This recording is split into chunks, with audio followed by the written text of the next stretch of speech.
la gente lo que hace en el trabajo es morir, se está siendo matada en el trabajo, y esto es literal. Hay un libro por ahí que se llama Muriendo por un salario. Hay muchas enfermedades que aún no se conoce su relación con todo ese trauma que nos genera el estar dedicándonos día y noche a algo que va en contra de nosotros. Que yo no propongo ninguna huida del trabajo, no. El trabajo tiene que hacerse, pero un trabajo creativo del ser humano, formativo del ser humano, no destructivo del ser humano. Como decía, hoy el programa de hoy se titula ¿Por dónde empezamos? Porque yo estaba ahí dilucidando, ¿no? A ver cómo poner un título que pueda ser medianamente llamativo y que resuma un poco el objetivo del vídeo, ¿no? ¿Por dónde empezamos? Es por dónde empezamos en las acciones que nos lleven a ese destino de mejora o de evolución pro vida dentro de la humanidad, ¿no? Entonces, para empezar, a mí me gustaría, que yo siempre sabes que me obsesiona mucho el origen de las cosas, ¿no? Y la base principal de donde surge todo, porque creo que los cimientos de las cosas complejas, las cosas básicas, tienen que estar bien consolidadas para que luego la estructura compleja no se desmorone. Entonces, yo creo que para la buena comprensión en las mentes de las personas de cuáles son esas acciones que nosotros tenemos que hacer en las diferentes situaciones que se pueden dar en la vida, que muchas veces son de definición compleja. Una situación no es algo que podamos definir con sencillez, porque hay muchos factores participando. Entonces yo creo que para que los humanos podamos hacer una buena comprensión y un buen juicio de situaciones complejas, que son las que se presentan en la vida, necesitamos tener claros los conceptos básicos, esos detalles básicos que componen las situaciones. Entonces, yo creo que ahí es donde se presenta el gran problema actual, ¿no? Yo para mí, relacionarme con las personas es súper útil porque veo dónde está el problema. O sea, cuando yo escucho a las personas e intento debatir con ellas o llegar a conclusiones de qué es lo correcto y qué es lo incorrecto a la hora de comportarnos para obtener los objetivos que decimos que queremos obtener, paz, amor, evolución, etcétera, yo ahí puedo percibir, ¿no? Los patrones de conducta que llevamos. Y yo lo que me encuentro normalmente es que en la actualidad hay una subjetividad muy grande en la mente de las personas sobre qué es correcto y qué es incorrecto. Y se hace muy difícil por parte de los seres la descripción, la concreción de conceptos objetivos dentro del comportamiento. Quiero decir, cuando el otro día, es que pongo un ejemplo, estábamos intentando definir, ¿no? ¿Qué es la felicidad? ¿Qué es aprender? ¿No? Porque si nosotros queremos, aquí todo el mundo habla de cuál es la mejor manera de aprender, o cuál es la mejor manera de hacer política, o cuál es la mejor manera de redistribuir los impuestos. Pero cuando tú quieres ir a, bueno, pues defíneme qué es un impuesto, defíneme qué es aprender. Ahí la gente entra en caos. No, no, no, no, por ahí no vayas, porque claro, si vamos por ahí, entonces ya no nos perdemos, porque claro, todo es subjetivo, claro, ¿qué es aprender? Depende. No, no es subjetivo. El problema es que no estamos acostumbrados a profundizar, no estamos acostumbrados a describir las cosas básicas. Entonces, ¿cómo es posible que queramos definir cuál es o queramos llegar a un juicio de en una situación concreta cuál sería la acción correcta o incorrecta si no somos capaces de definir la objetividad de sus fragmentos? Entonces, la pregunta es, ¿existe una objetividad en relación al comportamiento individual de los seres que influya directamente en el desarrollo, en cómo se acaban desarrollando las sociedades en su conjunto? Y para eso te doy 5 o 6 minutos. Sí, claro. Claro que existe. El problema de la objetividad es el problema de la verdad, ¿no? La cuestión de la verdad, pues es, la verdad se define como la coincidencia entre lo pensado y la cosa. Es decir, cuando nosotros coincidimos en nuestro pensamiento con lo que las cosas son, con lo que las realidades son, entonces estamos en la verdad. La verdad siempre es aproximativa, no hay una verdad completa, sino siempre es aproximativa hasta cierto punto, ¿no? Pero eso no tiene nada que ver con el relativismo o el subjetivismo. El relativismo quiere decir que todo es relativo menos el relativismo. Es una interpretación curiosa, ¿no? Es todo relativo, pero la teoría de que todo es relativo se convierte en absoluta. Y eso no es verdad, y el subjetivismo tampoco. Hay diversos criterios de entender las cosas, diversas maneras, pero lo que hay muy a menudo son mentes poco adiestradas en el pensamiento objetivo. Hoy día eso no se promueve, es decir, hoy la cuestión de la verdad pues, es negativa para el poder. Los poderes constituidos no quieren que la gente piense de una manera objetiva y que se adiestre en el conocimiento objetivo y en la percepción de la verdad, en la medida que la verdad es posible, como verdad finita, verdad hasta cierto punto, verdad con elementos de error y tal, ¿no? Porque la verdad tiene que definirse con estas categorías, no puede decirse solo verdad. No, eso no es así, salvo para las religiones, ¿no? Entonces, pues esto ha llevado a una caotización tanto del pensamiento como de la palabra, como de la comunicación y de la conducta de la gente, ¿no? También la gente no está adiestrada en la reflexión, en el pensamiento, en el conocimiento objetivo. Y esto es uno de los grandes problemas de nuestra sociedad, porque a veces nos ponemos a tratar un asunto con 6 personas y hay 12 opiniones, ¿no? No solamente hay una por persona, sino 12. ¿Eso es pluralidad reflexiva? En general, no. En general solo confusión, error y desacierto. Vale, perfecto. Estoy totalmente de acuerdo contigo en el sentido de que es el problema de la verdad, ¿no? El hecho de que realmente volvemos a lo mismo, ¿no? Utilizamos mucho esa palabra, ¿no? Eso es verdad, eso es mentira, eso es verdad, eso es mentira, pero cuando tú dices, vale, si nosotros estamos utilizando la palabra, será porque define algo, ¿no? Si no, no tendría sentido su uso. Claro. Entonces haces la pregunta, ¿qué es la verdad? Y es que la gente no es capaz de definir lo que es la verdad. Y lo has definido perfectamente. O sea, la verdad son los hechos. Entonces, nosotros podemos, cuando hablamos, describir algo que se acerque más o menos a los hechos. Cuanto más te acerques, más verdad hay en tu descripción. Cuanto menos te acerques, menos verdad hay y por lo tanto más ficción, ¿no? Entonces, no se puede hablar de verdad absoluta, pero sí se puede hablar de alto grado de verdad o bajo grado de verdad. Y entonces, ¿en qué se basa, no? Que tengamos alto grado de verdad o bajo grado de verdad en la calidad de la descripción. ¿Y para qué cómo podemos tener un grado alto de descripción? Teniendo el máximo posible de información acerca de esa situación, ¿no? Que queremos relatar. Entonces, eso por un lado. Ahora, yo quiero profundizar un poco más en el tema de la objetividad en cuanto al comportamiento. A esto lo que me quería yo referir, como he dicho, que si hay una objetividad que relaciona cómo se comporta el humano individualmente y lo que obtiene la sociedad, ¿no? las consecuencias que se acaban manifestando en la sociedad, ¿no?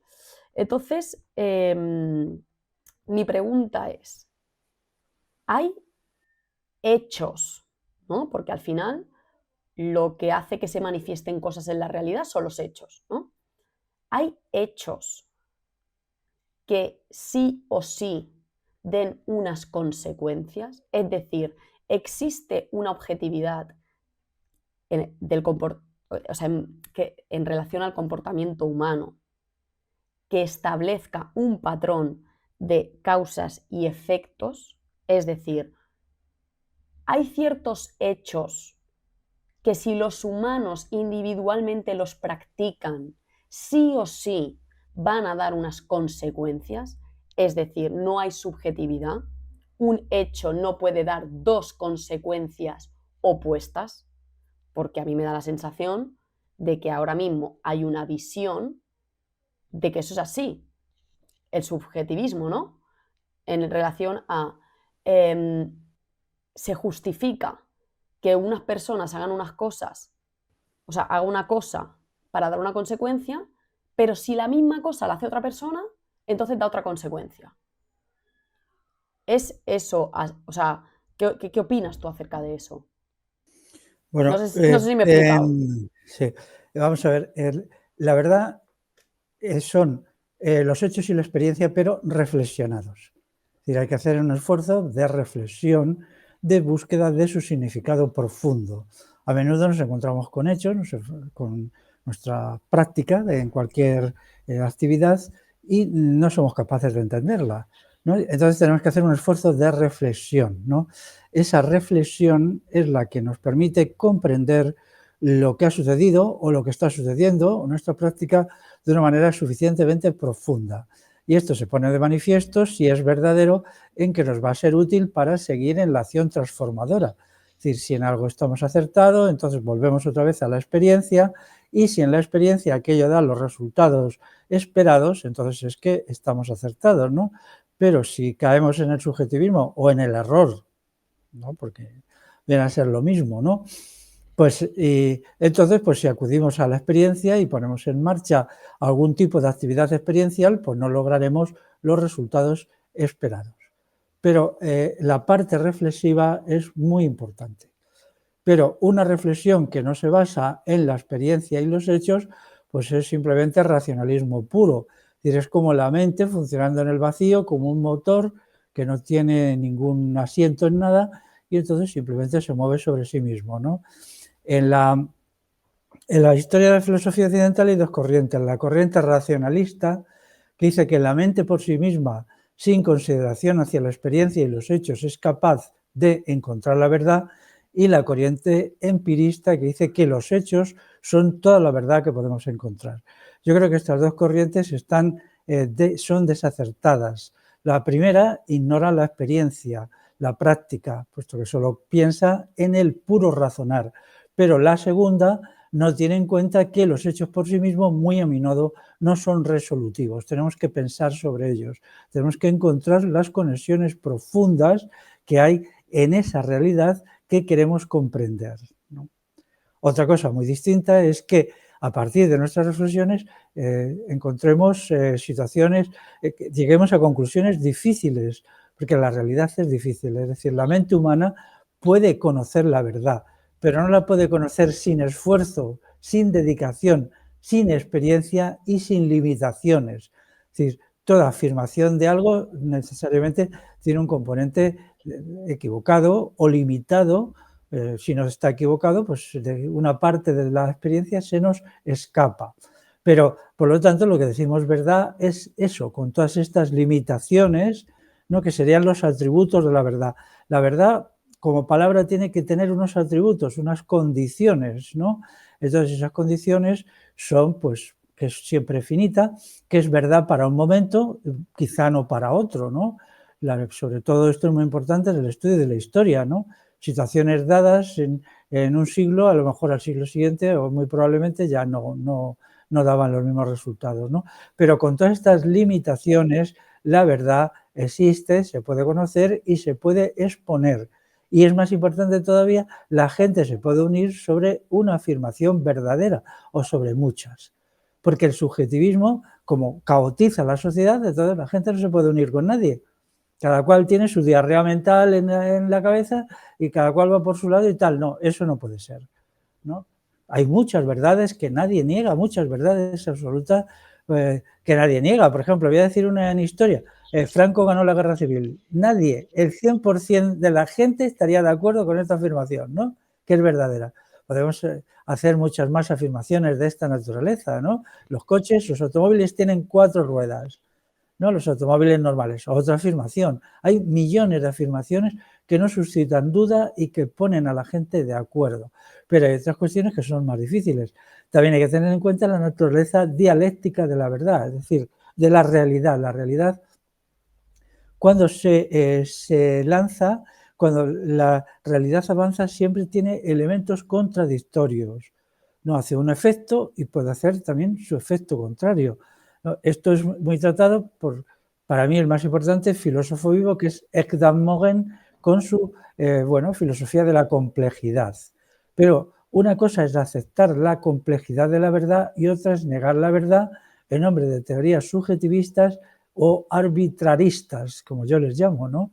Ekdam Mogen, que aunque tiene ya 102 años, me parece, sigue vivo el tío, este señor es la leche, pues él en esta filosofía pues va haciendo determinaciones sobre la verdad, sobre la complejidad, sobre el carácter contradictorio. Esto es así, ¿no? Cuando, hay muchos elementos simples que demuestran que una realidad pues tiene una doble naturaleza, ¿no? Pero siempre hay un elemento de esa doblez que es el que predomina y el que determina la naturaleza.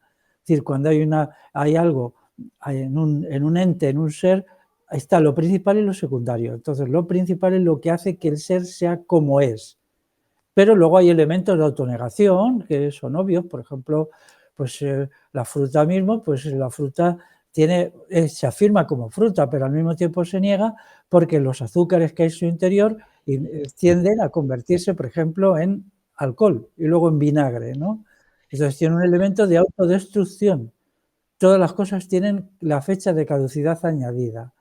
Todo. Por eso el cambio permanente, lo que nosotros observamos en la naturaleza es el cambio. La palabra permanente no me gusta. Observamos el cambio, pero también la fijeza. Hay cosas que permanecen, pero con cambios. Un edificio tiene 500 años, pero si uno se fija en los sillares del suelo, pues están ya muy roídos por la lluvia. Cuando se hizo no era así. Estaban nítidos, estaban perfectos. Pues sí, y en algo de lo que tú comentas, por ejemplo, has dicho, cuanto más profundizamos en una verdad, más nos podemos unir como colectivo bajo esa verdad, cosa que el subjetivismo no permite, porque claro, como cada uno tiene una descripción de la situación, es decir, una verdad acerca de esa situación o de esa realidad, no nos podemos unir. Entonces yo ahí ya encontraría un ejemplo práctico de causa-efecto objetiva. Por ejemplo, si nosotros queremos la cooperación, ¿no? Necesitamos sí o sí unirnos en ciertos puntos de verdad. Y tenemos que ver cuáles son esos puntos de verdad, porque llegar a la conclusión de que Franco ganó la guerra, ¿qué nos aporta a la hora de unirnos para construir algo? Para construir una red de abastecimiento de comida o para construir una red de sanidad para todos, no nos aporta nada, ¿no? Entonces, tenemos que ver cuáles son esas verdades que se requiere compartir para poder generar, por ejemplo, un suministro autónomo de comida. Una verdad que yo veo muy ausente actualmente en nuestra sociedad y que sí o sí es requisito para poder ejercer la soberanía es darse cuenta de que es posible. La gente todo el rato tiene en la boca, es muy difícil. La autogobernanza, la autogestión es muy difícil, pero no es que digan es muy difícil, pero se puede. Es muy difícil, es imposible. Entonces se justifican para no hacer nada. Entonces, hasta que en las mentes de las personas, en la gran mayoría, ¿no? en un número suficiente, la verdad de que nosotros podemos generar la estructura que tiene un supermercado monopolista, pero entre nosotros, no se generará. Es una objetividad causa-efecto. Entonces, yo creo que, bueno, más adelante nos lo presentarás con el manual. Yo creo y espero que tu manual lo que ofrezca sea toda esa ejemplificación de todas las áreas en las que se puede desarrollar el humano, qué tipo de verdades, ¿no? En qué tipo de verdades nos tenemos que unir en cada una de esas áreas para poder ser nosotros los gestionadores de esas áreas, ¿no? De la salud, de la educación, de la economía, del ocio incluso, de todo. Eso por Ujú. un lado, ¿no? Entonces, yo espero que el manual diludice, ¿no? Bueno, dé luz a verdades en todas las áreas principales del humano para poder empezar a agruparnos entre nosotros alrededor de esas verdades, obviamente cada uno haciendo una profunda reflexión acerca de lo que tú escribes, ¿no? Y viendo hasta qué punto pues te ajustan más o menos a la verdad, ¿no? En cuanto a lo que tú dices realmente va a dar los resultados que propongas, ¿no? Y empezar a caminar hacia ahí. Luego también dices, otra cosa que quería tratar era el tema de, tú dices, hay dos corrientes, ¿no? En la filosofía, la racionalista y la puramente que se basa en hechos. Pero mi pregunta es, ¿la racionalista, si no se basa, si no coge los hechos como base para razonar, sobre qué razona? Pues vamos a ver, la corriente racionalista es la de Aristóteles. Luego, Aristóteles, por otro lado, en ciertos estudios suyos se pasa a la corriente empirista, ¿eh? ¿Sabes? Cuando tiene que estudiar, por ejemplo, sus tratados sobre los seres vivos, ¿no? Él tiene como una especie de tratado de zoología donde él ahí se atiene mucho al empirismo, ¿no? Bueno, ellos emplean el método que se llama axiomático deductivo. Es decir, ellos ignoran la experiencia, ignoran la realidad y entonces sientan ciertos axiomas que se consideran verdades indudables, ¿no? Y a partir de ahí van razonando y alcanzan conclusiones y conclusiones y conclusiones, ¿no? Entonces, este método, que es el racionalismo puro, bueno, el racionalismo aristotélico, pues puede llegar a verdaderos disparates, ¿no? Puesto que simplemente es un razonar, o sea, en gran medida el razonamiento del racionalismo no se diferencia nada de la elucubración, ni tampoco del fantasear, ¿sabes? Es como un Claro, fantasear permanente, ¿no? Entonces, claro, el método axiomático deductivo es rechazado por la verdadera filosofía, ¿no? Porque no partimos de axiomas. Se dice, pongamos esta verdad evidente, esto lo usan mucho también los llamados los economistas, dicen, supongamos que, no supongamos nada, veamos cómo son las cosas en la realidad.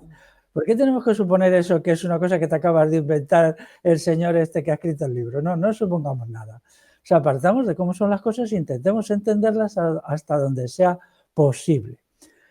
Date cuenta que también allí en el mundo griego se inventó algo que ahora está muy, muy de moda, que es la sofistería, los sofistas.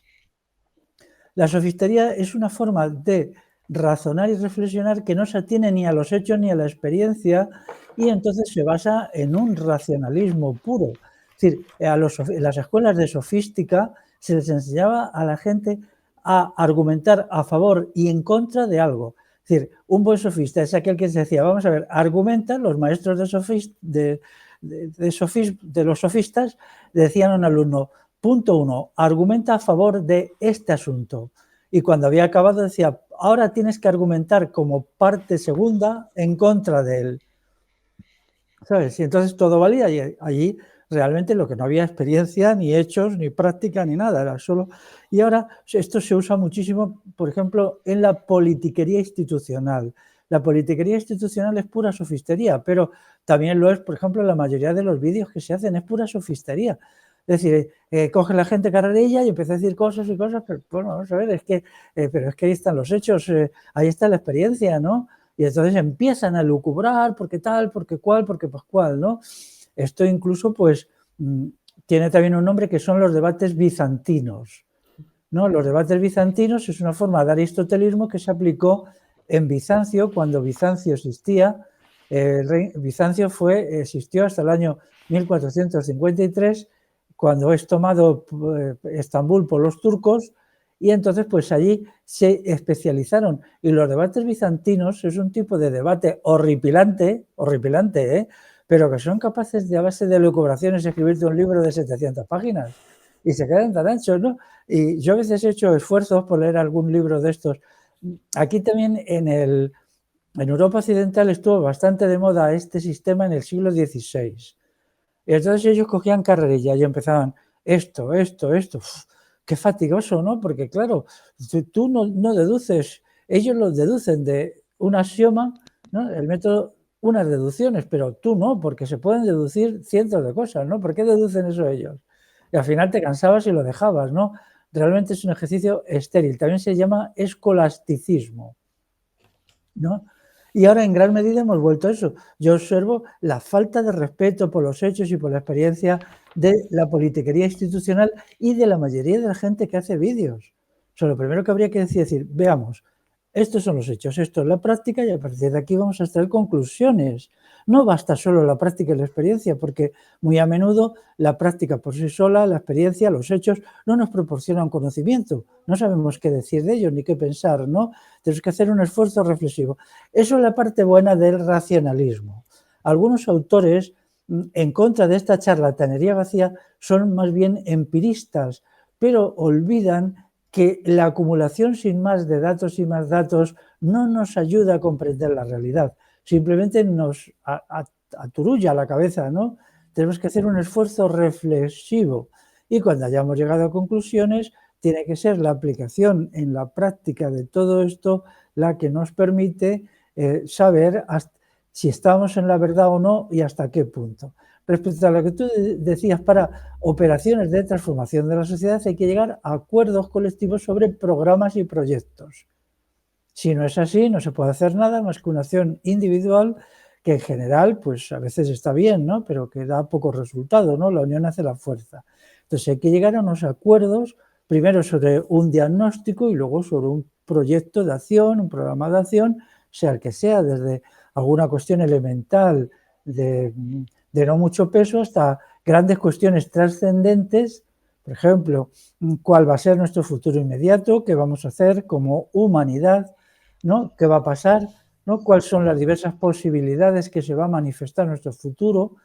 Esto se llama el análisis prospectivo. La prospectiva es coger una situación ahora, es decir, esto puede moverse en 3, 4 direcciones. Y entonces nos preparamos planes de acción para cada una de esas direcciones de lo que va a pasar. Esto lo hacemos continuamente en la vida cotidiana, ¿no? Hacemos prospectiva. No sabemos, pues si estoy aquí y hago esto, va a pasar esta cuestión, pero si no lo hago, no va a suceder, ¿no? Por ejemplo, si quiero hacer un viaje, es obvio que si no saco el billete con antelación y llego al bus o al tren y está ocupado, pues no haré el viaje, ¿no? Tengo que Sí. saber que hay una relación de causa-efecto entre sacar el billete con una cierta antelación y estar seguro de que voy a poder hacer el viaje. Correcto. Vale, ante esto me han entrado ganas de hacer una charla en el futuro sobre las filosofías griegas y entrar un poco en ellas, porque yo creo que en parte muchas de nuestras creencias probablemente procedan de allí. Lo que has dicho de Aristóteles, ¿no? Que ya profundizaremos estos axiomas o estas bases que toman como verdad y a partir de las cuales empiezan a racionalizar, ya veremos en qué se basan, porque en algo se tienen que basar, aunque no se basen en los hechos, ¿no? Eso me recuerda a mí un poco a la situación actual, porque claro, tanto la gente, o sea, digamos que aquí ahora podría yo dármelas de guay y dividir a la sociedad en dos grupos, ¿no? Esos grupos que sí que tienen preguntas un poco más profundas sobre la humanidad, que se preocupan por la libertad, por la justicia, ¿no? Por la paz, por la salud, y en la cual aparece toda esta distorsión, toda esta problemática que tú presentas de empezar a hablar y hablar y hablar y hablar, ignorando completamente los hechos. Entonces yo lo que veo es que estamos en una situación de, sí, vale, nos hemos dado cuenta de que la justicia, la libertad son los temas importantes en los que nos tenemos que enfocar para, volvemos a lo mismo, obtener lo que decimos que queremos obtener, pero no estamos en una situación de conciencia como para darnos cuenta de que no estamos basándonos en la realidad, de que no estamos en en el método correcto, ¿no? Para poder hacer un buen estudio. Y yo lo que veo es eso, muchos vídeos que no se basan en hechos y mucha gente en el día a día que sus conversaciones es eso, se van saltando de un lado al otro, no las finalizan, empezamos la discusión de una cosa y de repente saltamos a otra y a otra y a otra, no se acaban, no hay rigurosidad en eso, no se basan en hechos y se basan en creencias establecidas en la mente, que era lo que quería presentar para la próxima pregunta, el hecho de que cuando tú presionas a la gente para que defina las palabras que está utilizando, ¿no? ¿Por qué no funciona ese método de aprendizaje? Porque tal, tal, tal, tal, tal. Bueno, pero ¿qué es aprender? Ah, no, eso no me lo preguntes. Pero si estás hablando de cómo vamos a aprender, ¿cómo no vas a definir la palabra aprender? Entonces, cuando tú presionas a la gente a definir las palabras, los conceptos que utilizan, se niegan. Entonces yo pienso, ¿por qué ese rechazo a la descripción profunda de los conceptos? Y veo dos motivos, ¿no? Uno es porque muchas veces cuando nosotros hablamos, no hablamos para realmente aprender o para realmente entendernos. Hablamos para reafirmar nuestras ideas. Entonces, cuando tú me obligas a mí a describir profundamente los conceptos, como estamos basándonos mucho en las creencias actualmente, en la situación actual de hoy, pones a la persona en una situación de contradicción profunda, porque el hecho de describir esa palabra, ella misma llegaría a la conclusión, quedaría en evidencia de que su reflexión no tiene sentido. Entonces, se llega a una negación de no quiero describir tan profundamente, que entonces me desmontas la conclusión. Eso por un lado. Y por otro lado, veo que no es que generen rechazo a la descripción profunda de los conceptos porque vayan a entrar en contradicción, sino porque realmente no saben lo que significan. Y es un esfuerzo tan grande que no quieren hacerlo en ese momento.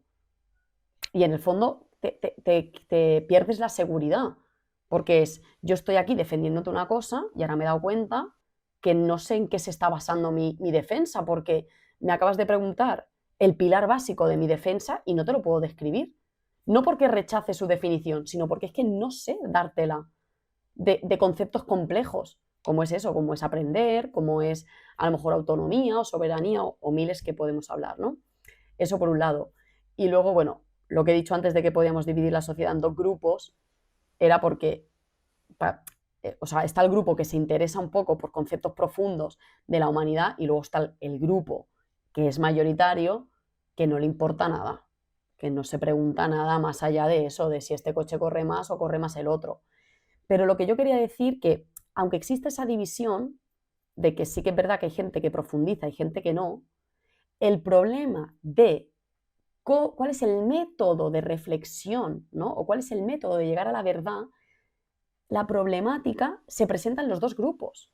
Porque incluso en el grupo que se ha dado cuenta que la libertad y la justicia es importante, siguen no entendiendo cuál es el proceso de llegar a la verdad. Y entonces, en los dos grupos se da la situación de basar las reflexiones y de basar las conclusiones de la verdad en ideas, en creencias. Y es un bucle, porque es que tú estás en las conversaciones y ves que pueden pasarse toda su vida basándose en las creencias, les dé o no resultado. Es un bucle infinito. Y yo a veces escucho repetir una y otra vez eso, lo que dijo lo que lleva diciendo la economía 20 años, lo que lleva diciendo la salud 20 años, y dices, pero ¿cómo puede ser? O sea, yo no sé, a mí me sorprende la facilidad con la que actualmente se ha acomodado la sociedad en vivir de las creencias, es decir, de cosas no contrastadas y reflexionadas a partir de los hechos. Entonces, bueno, quiero presentar la tercera pregunta para así brevemente darla y ya poder pasar a la presentación del manual. Y la tercera pregunta básicamente era ¿cuál crees que es el origen de esta problemática de que las personas, que no sé si, primero, si tú la has experimentado, esta problemática, y después, cuál crees que es el origen y cómo crees que deberíamos de abordarlo?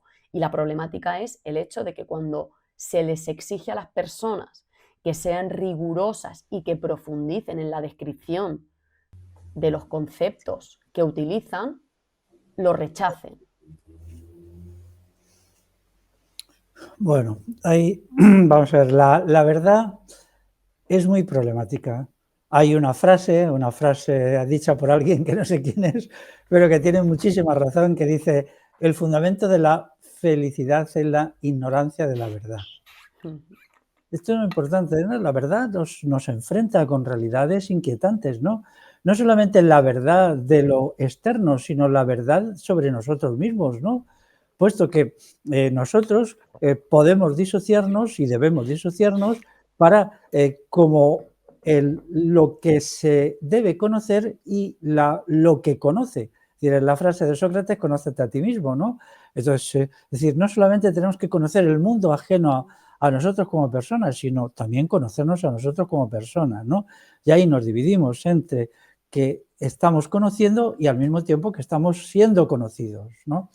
Entonces, la verdad siempre es problemática porque nos impone un paso a la acción, muy a menudo nos cura de ilusiones. Hay una propensión en el ser humano a plantearse la no acción, lo cómodo, lo fácil, lo descansado. Y entonces, pues, eso explica que en política, sobre todo hoy, triunfen mucho más los demagogos y los fulleros y los mentirosos que la gente que dice verdades con fundamento que muy a menudo son incómodas porque exigen un paso a la acción o un compromiso individual, ¿no? Y esto, pues, en gran medida es así, ¿no? Y entonces, pues, se buscan mecanismos de escapismo, ¿no? Escapamos de la realidad porque nos resulta difícil y, por lo tanto, de la verdad, teniendo en cuenta que la verdad es el reflejo en nuestra mente de la realidad, ni más ni menos, ¿no? Entonces, esto tenemos que ser conscientes. Por eso, la verdad tiene que resultar de una voluntad de verdad, es decir, de un esfuerzo por la verdad. La verdad no es algo cómodo ni agradable la mayoría de las veces, dejando aparte cosas banales, ¿no? Que sí, ahí sí, ¿no? Pero cuando nos metemos en cosas profundas, decisivas, la verdad suele ser tensa, suele ser inquietante y entonces se necesita una cierta capacidad de aguantar ese mirar cara a cara a la verdad. Por eso, en la típica división entre virtudes morales y virtudes intelectuales que se han hecho siempre, virtudes intelectuales es la capacidad de pensar objetivamente y las virtudes morales es la capacidad de actuar de acuerdo a unos criterios, ¿no? La moralidad nos da una línea de actuación. Pues siempre se ha dicho que las virtudes intelectuales por sí mismas no valen, porque si el individuo no tiene una cierta capacidad de aceptar la realidad con todo lo que la realidad tiene de tremenda, pues simplemente se autoengaña, ¿no? Entra en procesos de autoengaño y entonces no es capaz. Y esto es una vieja discusión, ¿no? ¿Qué es más importante, ser muy inteligente para encontrar la verdad o tener mucha voluntad muy firme de aceptar las conclusiones de la verdad por dolorosas que sean? Y esta Claro. cuestión se lleva discutiendo miles de años, ¿eh? Y es uno de los grandes debates, ¿no? Yo entiendo que las dos cosas son necesarias, ¿eh? Porque tampoco basta con todo, con un voluntarismo y tal, debí aceptar lo que resulte. Esto, y luego la verdad es muy laboriosa, muy, bueno, pues requiere mucho tiempo, incluso en cuestiones pequeñas, pues muy a menudo los seres humanos vivimos más tiempo en la perplejidad que en la seguridad de que algo es así, ¿no? Y esto también tenemos que tomarnos con una cierta paciencia nuestra condición de seres humanos. Los seres humanos no son esos entes maravillosos que los demagogos dicen, somos entes con muchas limitaciones en sí mismos y si las conocemos, pues nos llevamos a nosotros y a nosotros mismos con más paciencia. Eso es muy importante, ¿no? Tener Sí, paciencia. la paciencia es la madre de la ciencia, ¿no? Y la ciencia se supone Claro. que nos da la verdad.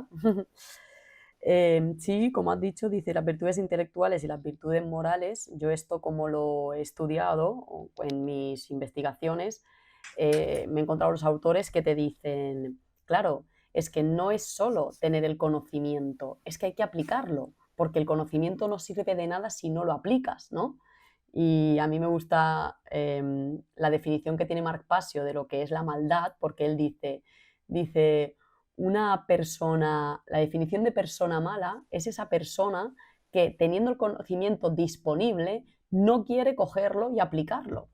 Dice, porque claro, no es la anescencia, ¿no? La anescencia podría ser de personas que no tienen el cerebro desarrollado y no tienen acceso a dicho conocimiento, o los niños pequeños, ¿no? Claro, ellos no tienen el conocimiento y no lo pueden aplicar porque no es posible por las limitaciones. Dice, pero todo el resto que somos adultos, está ahí el conocimiento a disposición. Entonces, el que no ejerce esa voluntad, pues no se da cuenta, probablemente, o sí, pero esta es la definición, digamos, de mala persona, ¿no? Porque al final es un acto que genera dolor. No buscar la verdad por causa y efecto te acaba conduciendo a utilizar creencias, porque sí o sí vamos a tener que accionar, aunque sea no accionando y dejando que otro accione. Entonces, todo esto, también quería añadir otra cosa que ahora mismo no recuerdo, así que lo que podemos hacer es pasar ya a la presentación del manual, si te parece. Muy bien, claro que sí. Vale, esta segunda parte va a ser un poco formato más entrevista, ¿no? Y bueno, yo he preparado como unas preguntas para poder darte pie a que lo presentes, lo describas y lo trabajemos un poco. Y bueno, básicamente la primera pregunta que se me ha ocurrido es o bien ya qué es el manual para la revolución o cuál fue su origen y cuál es la función que pretende cumplir el manual en esta sociedad actual, porque es cuando ha sido escrito, ¿no? Y bajo las condiciones que lo han inspirado. Bueno, tengo aquí en la mano el manual. El manual físicamente se compone de 2 volúmenes, volumen 1 y volumen 2, ¿no? En total son 830 páginas, incluyendo la relación de autores que se citan. El manual es el primer libro mío que no tiene citas a pie de página, por lo tanto que es todo seguido, pero luego sí, la editorial ha hecho un trabajo inmenso recopilando todas las citas que yo había dado, que a veces eran simplemente citando al autor sin más y te dice de qué libro o qué parte está cogido. Lo que pretende el manual es lo que hasta ahora, que yo sepa, no ha hecho nadie, que es, vamos a ver, aquí ha habido propuestas de transformación de la sociedad que, por ejemplo, empiezan las utopías, desde Tomás Moro en el siglo XVI, que te presenta una sociedad ideal, ¿no? Y luego a lo largo de los siglos, pues ha habido muchas más propuestas utópicas. Y luego ya en el siglo XIX se disparan las propuestas utópicas, propuestas de transformación de la sociedad, algunas de ellas muy radicales, otras menos radicales, ¿no? Pues ha habido varias, la propuesta liberal, la propuesta de que el bienestar de la humanidad en el sentido económico es el todo que debemos lograr, que la propuesta de la economía clásica, la propuesta marxista, la propuesta anarquista, sindicalista, pero todas ellas en realidad son nada más que derivaciones de lo que es el liberalismo en sí mismo. Es decir, el liberalismo es un cuerpo de doctrina muy fuerte que se establece en el siglo XIX y ya en el siglo XVIII con los filósofos, los ilustrados y los filósofos van creando un cuerpo de doctrina muy fuerte que culmina en el liberalismo. Y entonces a partir de ahí pues se van proyectando, digamos, propuestas de transformación de la sociedad de diversa naturaleza, pero todas ellas no son nada más que el liberalismo, digamos, reelaborado o reformulado. En el tiempo transcurrido, estas se han realizado en la práctica. El caso más claro es el caso del marxismo. El marxismo se ha realizado en la práctica, pero a lo grande, en 20 o 30 países, ¿no? Los resultados están ahí. No hace falta decir lo que ha salido de todo eso, ¿no? Y otras corrientes, pues lo mismo, ¿no? Por ejemplo, el sindicalismo, hoy ya esto ha desaparecido, pero hasta hace muy poco tiempo existía una entidad llamada Movimiento Obrero y que se suponía que el movimiento obrero iba a crear una sociedad muy buena o una sociedad mejor a partir de la lucha sindical. esto también pues ha quedado en nada e incluso hoy ya eso ni existe siquiera. Entonces, mi idea es, retomando la idea de una propuesta de totalidad y no simplemente propuestas parciales, porque ahora vivimos en las minucias, es decir, la gente ve unas sociedades que se descomponen, que se vienen abajo y lo que te ofrecen es una minucia. Todos ahora van de pequeñeces, de minucias, esta cosita, este cambio, o en general lo que se ofrecen son mentiras, demagogia, cosas que no tienen ningún fundamento, ¿no? Entonces, la idea mía es retomar la idea de que la sociedad actual debe ser confrontada con una propuesta global que incluya una propuesta política, una propuesta de la economía, de la tecnología, del sistema sanitario y también una propuesta moral, porque las sociedades tienen que ser sociedades morales. En el pasado así se entendía, hoy todo eso se considera que no vale para nada porque lo único que cuenta es el nivel de vida. Entonces, el crecimiento económico, que aquí en mi manual, que dedica quizá un tercio a la economía, pues entonces entra, vamos, la economía actual pues es que está realmente muy estropeada, ¿no? Y nos llevan años, siglos diciendo que toda la solución es la economía, pero la gente que en España está por debajo del índice de pobreza es exactamente, según datos oficiales, el 28% de la población está por debajo de los niveles de pobreza, pero hay un 50% que está en el límite de esos niveles, es decir, que fluctúa algún mes, se les va tal. Entonces, realmente, si llevamos ya 200 años diciéndonos que estamos avanzando, ¿en dónde estamos? ¿No? Eso es la respuesta a la economía. Luego, las soluciones tecnológicas, que por ejemplo ahora la inteligencia artificial, que es la nueva milagrería. En el pasado, pues se suponía que había un problema y entonces se pedía un milagro, ¿no? A los entes celestiales, fueran Dios, la Virgen y tal. Ahora, los milagros nos los proporciona la tecnología. Luego resulta que lees cosas por ahí de cómo se utiliza la inteligencia artificial para el control de la población, para todo esto, para el control político, para el adoctrinamiento y tal, y dices, jo, esto es la inteligencia artificial, pues vaya, o sea, ¿no? Yo ahora estoy leyendo libros Más de lo sobre esto, mismo.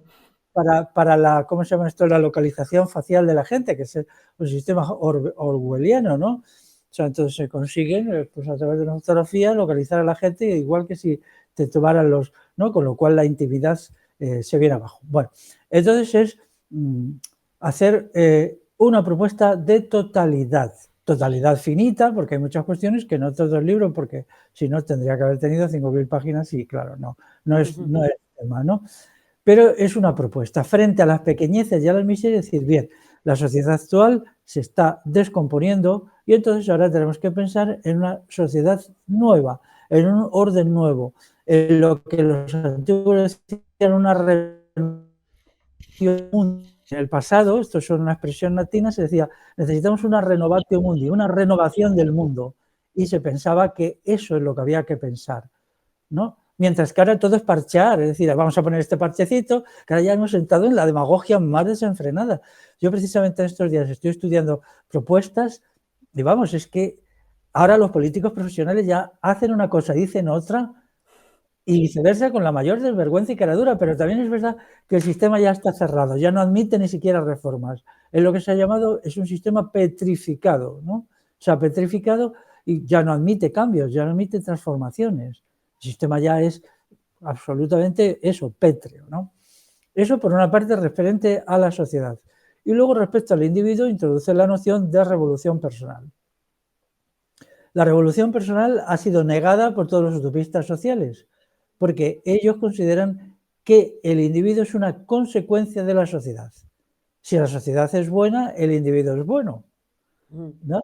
Pero no es Entonces, posible, es que eso no tiene lógica, o sea, claro, en los hechos. y yo me apoyo en una frase de Rousseau. Rousseau dijo muchísimas cosas, buenas, malas y horribles, pero de vez en cuando el señor se le encendía una bombilla en la cabeza y decía cosas buenas, ¿no? Decía, no se puede hacer una sociedad buena con personas malas. Ahí es cuando me refería a que si existía algún tipo de objetividad causa-efecto que materializase las consecuencias. La gente se piensa que puede hacer el mal y luego obtener paz en el mundo. No es posible. No, la naturaleza no lo permite. Es una verdad, es una objetividad. Sin embargo, te Pues intentan convencer de que eso es así y de que, por ejemplo, solo doy un ejemplo y ya lo dejo, el tema de que no haya empatía y de que, por ejemplo, tú en tu puesto de trabajo esté todo justificado, ¿no? Tú puedas pisotear a la persona y hacerle de todo con tal de mejorar tu puesto de trabajo. Y tú crees, ¿por qué no? Porque mejoramos la economía, le damos más, tenemos más producción, más tal, más cual. No, estás asfixiando a la persona, le estás haciendo daño, por lo tanto, por mucha más economía que tú te inventes en tu cabeza, no va a haber un resultado positivo en la sociedad. Claro, las utopías ignoraban al ser humano. Ya en eso manifestaban su naturaleza totalitaria, porque ellos lo que creían que era construir un sistema perfecto, unas estructuras sociales perfectas, políticas, económicas, culturales, ¿no? Entonces, realmente hay que empezar por el ser humano, no por las estructuras, ¿no? Lo primero es el ser humano crea las estructuras, no las estructuras crean al ser humano. En cierta medida también, claro, las estructuras, pues si son buenas, contribuyen a la mejora del ser humano. Y entonces la meta tiene que definirse como la mejora cualitativa y cuantitativa del ser humano. Es decir, los atributos de la naturaleza que la naturaleza ha dotado al ser humano, la inteligencia, la voluntad, la sociabilidad, es aquello que se debe fomentar. Una sociedad debe dirigirse a la mejora cualitativa del ser humano y no al incremento de los rendimientos y de la producción, porque eso en sí mismo, a partir de un límite, ya no aportan nada. Una vez que las necesidades básicas están satisfechas, incluso las sociedades que entran en el bucle de más abundancia y más abundancia, lo que hacen es degradan al ser humano. El exceso de riqueza, el exceso de abundancia, lo que hace es degradar al ser humano, le convierte en una criatura hedonista y por lo tanto una criatura limitada. Ahí Entonces, tenemos otro hecho que verifica otra verdad, que es, porque ahí se puede discutir, ¿no? Necesitamos, ¿hasta dónde necesitamos cosas materiales, no? Pues fijémonos en los hechos. Si vemos la historia, todas aquellas sociedades que se han excedido en la producción material, en la comodidad basada en tener cosas y cosas materiales, han acabado en el hedonismo y autodestruyéndose por eso. Entonces ahí tenemos otro grado de verdad que nos puede hacer aprender de nosotros mismos. efectivamente. Y también mi manual dedica una parte muy larga al trabajo asalariado. El trabajo asalariado es una de las mayores pesadillas. Ahora mismo, por ejemplo, la jornada de trabajo está en 10 horas. La jornada de trabajo son 10 horas. Entonces, tal como es hoy el trabajo en las empresas, en las fábricas, en el sector servicios y no digamos en la agricultura, que la agricultura ya no es esa cosa de la granja, de los cuentos para niños, donde hay cerditos, pollitos, ya la agricultura es un horror. Hoy el trabajo agrícola es un horror, auténticamente un horror, ¿no? Entonces, pues el estudio de cómo es el trabajo hoy hace que el trabajo hoy sea la principal causa de degradación, de embrutecimiento y de inmoralidad. Las personas salen completamente trituradas y devastadas del trabajo, totalmente, ¿no? Cuando uno se mueve en ambientes industriales, como ahora yo me estoy moviendo, conociendo trabajadores y trabajadoras, puesto que las cosas que yo conozco, la mayoría de las empresas son de mujeres, y te das cuenta cómo salen destrozadas, ¿no? Para daros cuenta qué perverso es el sistema que en televisión dice, vamos a establecer la jornada de 7 horas y media, pero es que eso es pura literatura, pura mentira. Lo que se está estableciendo es la jornada de 10 horas más el tiempo necesario para ir al trabajo y volver del trabajo, que eso ya te sitúa en 11 horas. Es decir, entonces, el embrutecimiento por causa del trabajo es una de las mayores desgracias que ha habido durante siglos, se comprobó con los.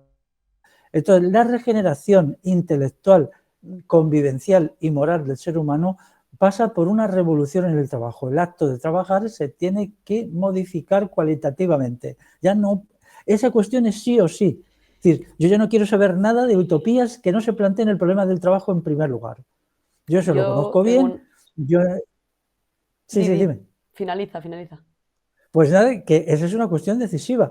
Todo el asunto del trabajo tiene que ser revolucionarizado y los fines del trabajo también y las condiciones de trabajo para que el ser humano pueda ser el mismo y construirse a sí mismo como un sujeto de calidad y no simplemente como un esclavo destrozado que sale 10 horas después reventado, que no es capaz ya de nada porque su mente se le ha ido y eso un día y otro día y otro día y otro día.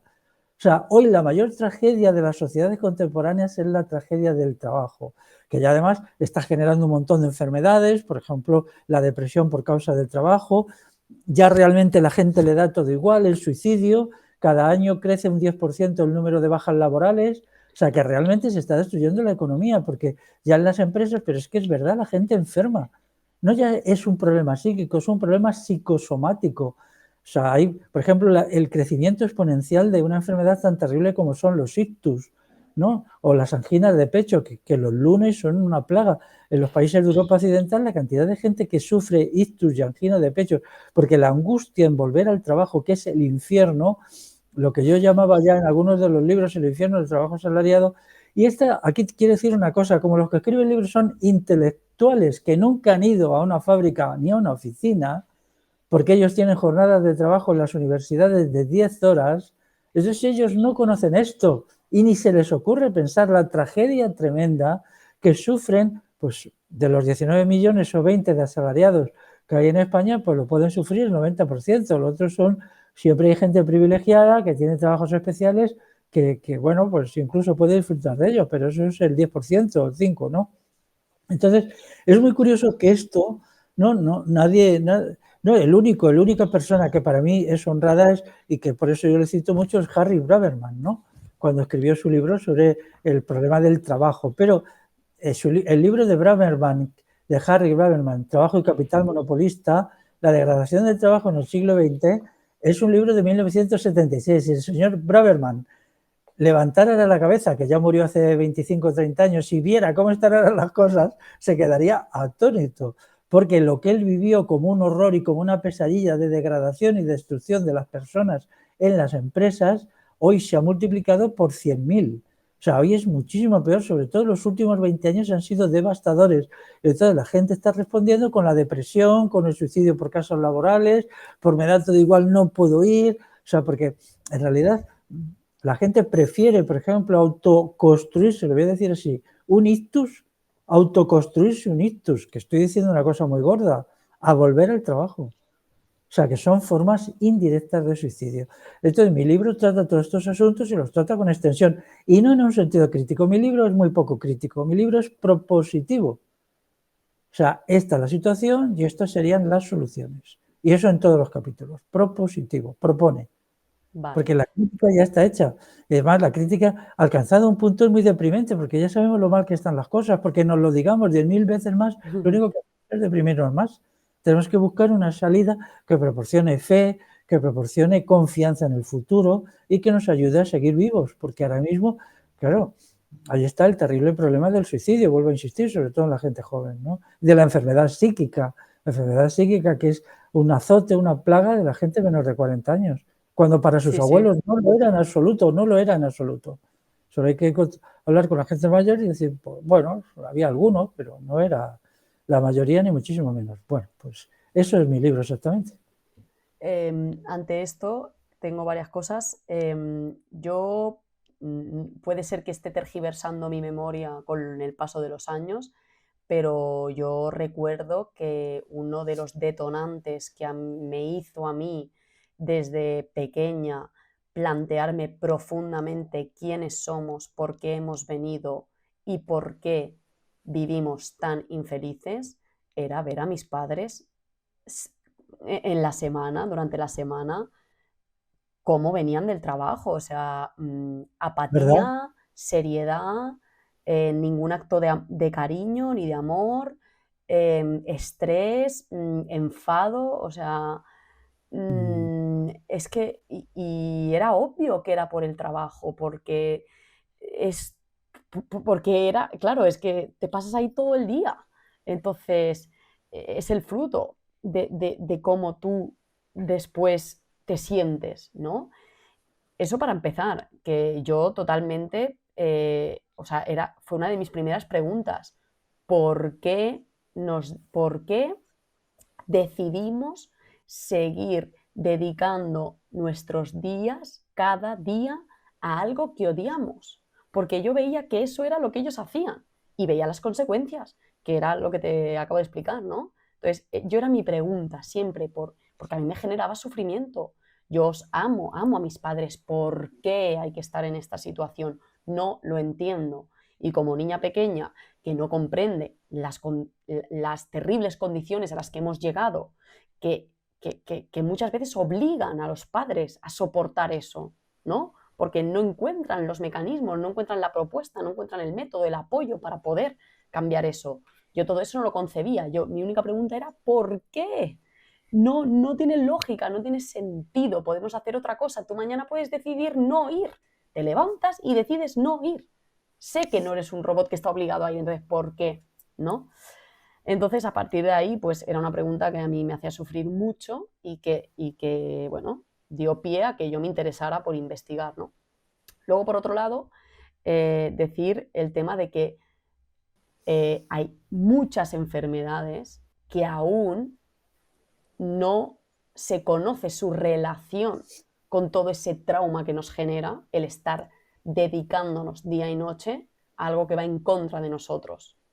Pero estarán por salir. Es decir, la depresión sí, los ictus sí, pero ¿quién no te dice a ti que tantísimas otras enfermedades vienen provocadas también por esa incoherencia de vivir, ¿no? Porque por naturaleza, o sea, nuestra naturaleza es la salud. Y no es que me lo esté inventando, es que se basa en los hechos. O sea, no puede ser que un cuerpo que hace 100.000 millones de operaciones a la vez, conjuntas, hagan que funcione bien y de repente se equivoca. No, de repente se equivoca, no.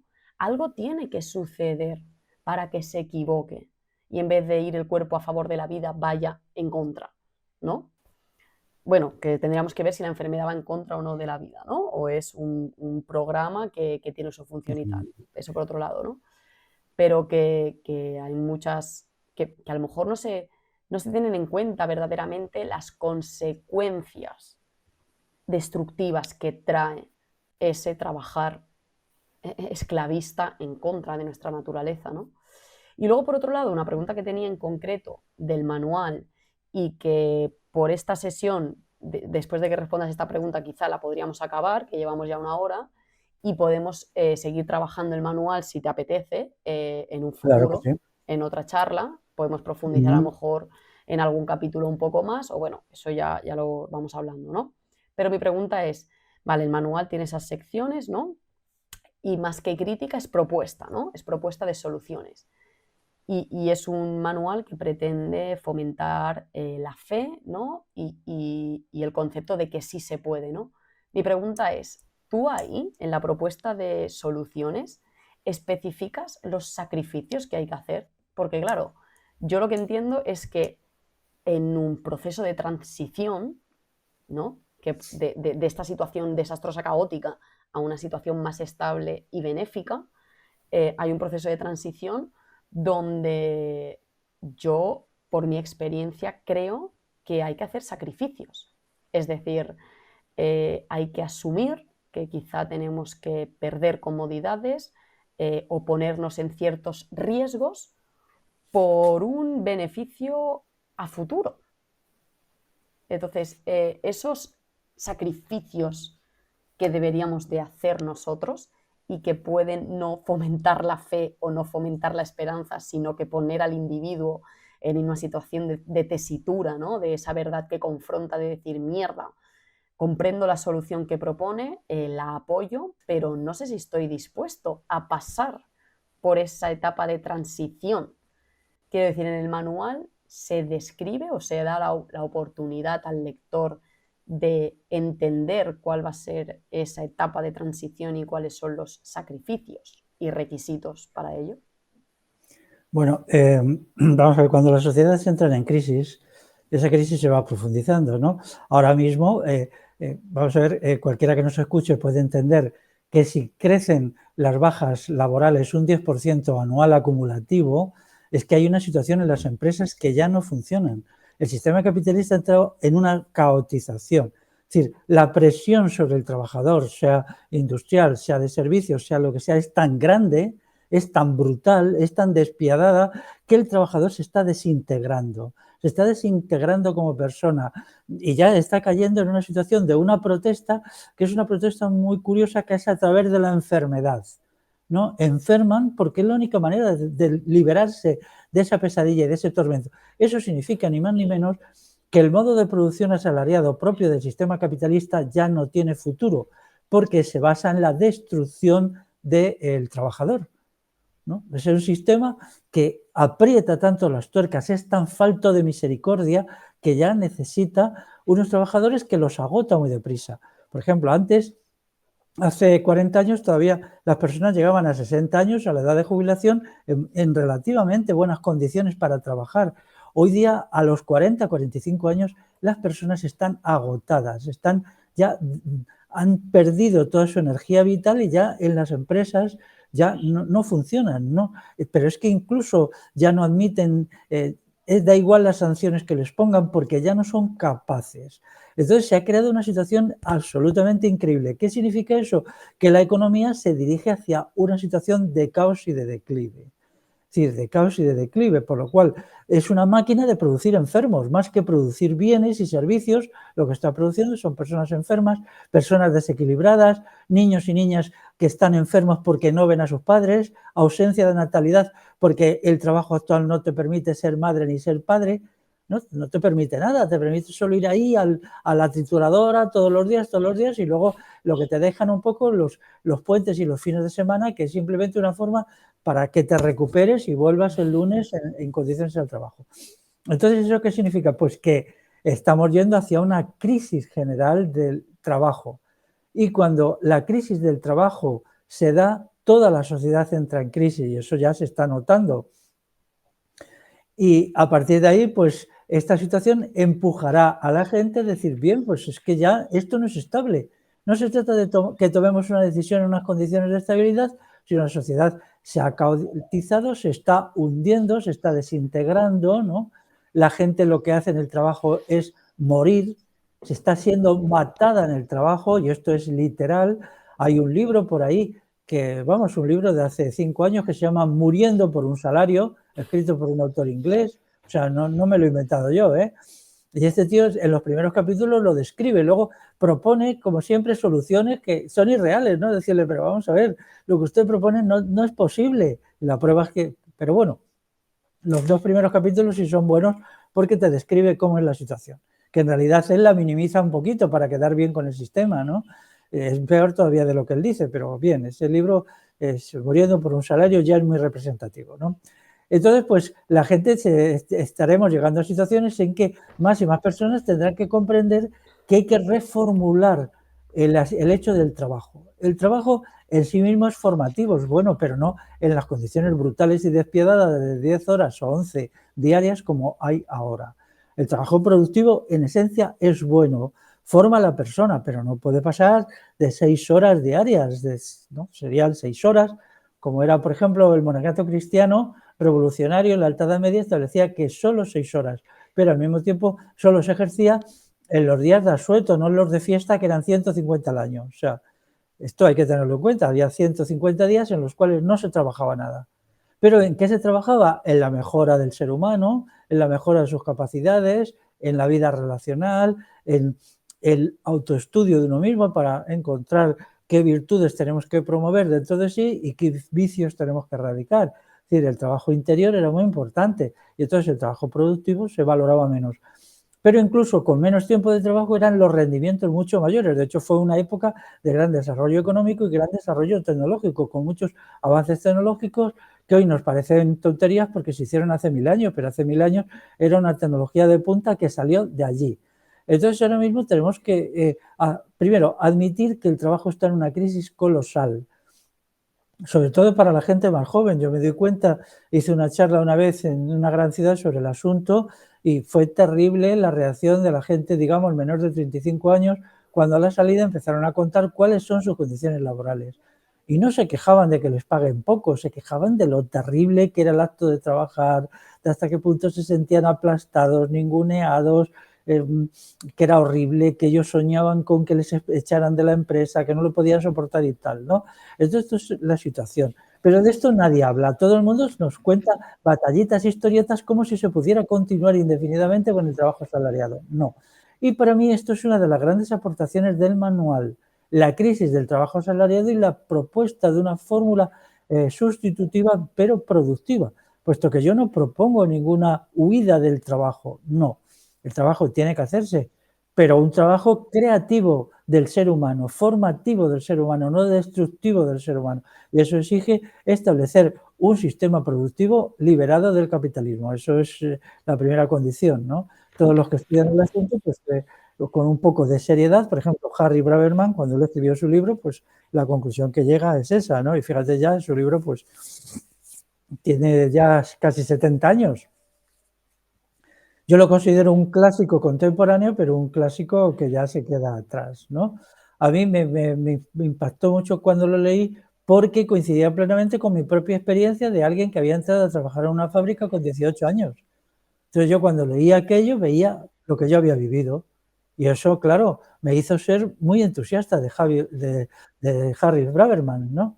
Porque no conocía hasta entonces más que la fórmula típica de la izquierda de, bueno, el trabajo es horrible y espantoso, la solución, más altos salarios. No, no, no, no, más altos salarios no, porque es venderte algo que es horrible y hacerte lo que lo puedas tragar mejor. Y además no hay posibilidad de altos salarios, porque los rendimientos del trabajo son decrecientes. Bueno, eso es una parte de mi manual, pero eso incluye reformular la tecnología. La tecnología actual que se usa en el trabajo productivo no se puede seguir usando, la mayoría de ella, porque es destructiva. Es decir, las tecnologías son optativas, no es que esta tecnología necesaria, no, no, no, no. Y hay muchas tecnologías que existen y no se aplican, por lo que sea. No, es decir, se eligen las tecnologías y se eligen en función de los fines que se quieren conseguir, ¿no? Entonces, la tecnología actual se busca eso, perfectamente disciplinar al trabajador, cargarle de una tensión horripilante y etcétera, ¿no? Entonces, a ver, que ha salido aquí una cosita. Entonces, pues, todo esto hay que reformular la economía, hay que reformular la tecnología y también los fines de la existencia humana. Los fines de la existencia humana no pueden ser la acumulación de bienes materiales. Tienen que ser el desarrollo de las cualidades de la persona. Ni siquiera tienen que ser crear unas estructuras de la libertad.